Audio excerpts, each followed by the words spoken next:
Hello guys, Belle here. Going to be talking about the Protection Paladin and what your talents look like for PvP in Legion. If you do need more information on the PvP talents or on PvP in general, I did do a video which you can click the link at the top right hand corner.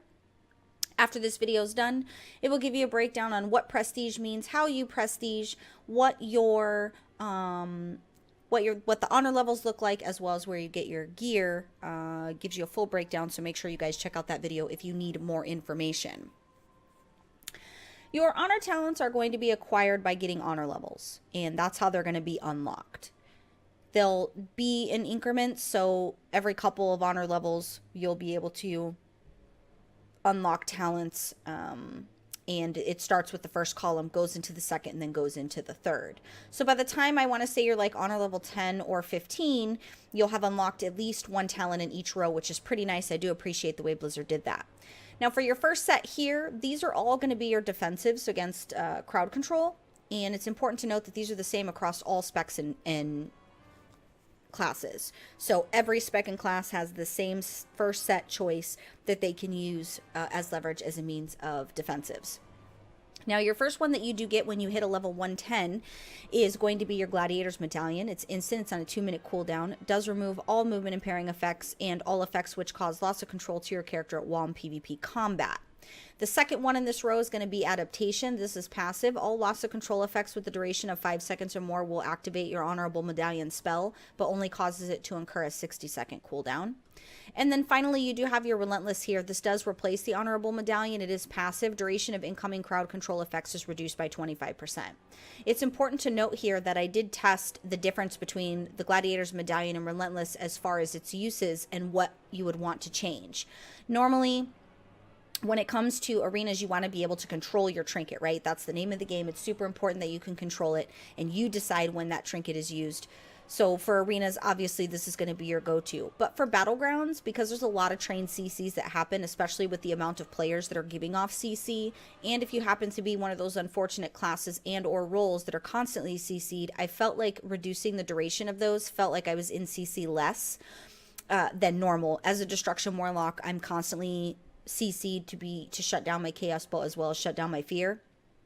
So when doing battlegrounds and testing this, I did find that I actually enjoyed having the reduced duration versus the one time every 2-minute trinket. It did feel a little bit more like a lot more bang for my buck here. But I'll leave that to you guys to decide. You guys can theory craft when Legion is live, and you guys can decide which use is best, but that's just my opinion. I did appreciate Relentless for battlegrounds, but of course for arenas we'll continue to choose my Gladiator's Medallion. Now for your next row here, you do have Relentless Assault. This is passive. Being attacked increases your damage by 3%, does last for 5 seconds, and can also stack up to 5 times. You have Inquisition. This is passive. Your Hand of Reckoning has reduced range but causes the enemy player to be intimidated, increasing their damage taken by 20% for 6 seconds. Your melee attacks also refresh the duration of the intimidated. Soften Blows is passive. Any non-periodic attacks that deal damage less than 10% of your maximum health is reduced by 20%. Your third row here, your Shield of Virtue. This is instant. It has a small 25-second cooldown. When activated, your next Avenger Shield will interrupt and silence all enemies within 8 yards of the target. Your Unbound Freedom is passive. Blessing of Freedom also increases movement speed by 20%. Warrior of Light is passive. Increases the damage done by your Shield of Righteous by 30%, but does reduce the damage reduction effect by 10%.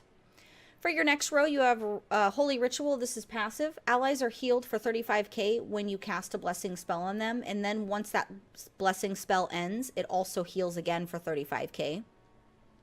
Pure of Heart is passive. Whenever you or your allies within 10 yards are healed from any source, they are also cleansed of all diseases and poisons. Then you also have Luminescence. This is passive. Whenever you're healed by any source, all nearby enemies within 10 yards are also healed for 30% of that amount. For your next set here, you do have Hallowed Ground. This is passive. Your Consecration clears all snare effects on allies within its area effect when cast.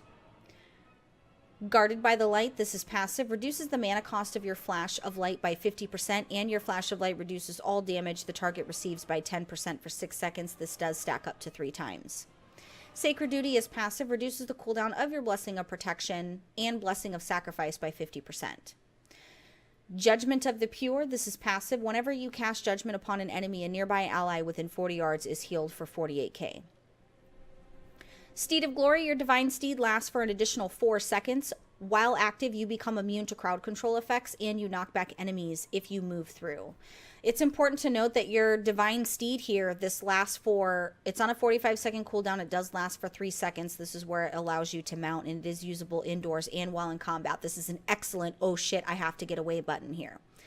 Now, because this is adding an additional 4 seconds and you already get 3 seconds, so you're looking at a total of 7 seconds, and you're immune to all kinds of different things here. So this is going to be really awesome to leverage. Guardian of the Forgotten Queen, this does replace Guardian of the Ancient King. It's instant. It has a 3-minute cooldown. Empowers a friendly target with the spirit of the Forgotten Queen, causing the target to be immune to all damage for 10 seconds. In truth, this is great that you have this ability to be able to save somebody, so this would be great for like a healer. However, I personally happen to like the Steed of Glory, so it's going to be on you guys to choose that. So there you have your PvP talent breakdown, and that's what it's looking like. So if you have any questions, feel free to comment on the video. If you're new to PWNCAST, make sure you give the channel a subscribe so you can stay up to date on all of the Legion news and future guides and videos coming for PvE and PvP once Legion is live. Thank you so much for watching. I'm going to go ahead and get on out of here. And as always, don't forget to like, comment, and subscribe.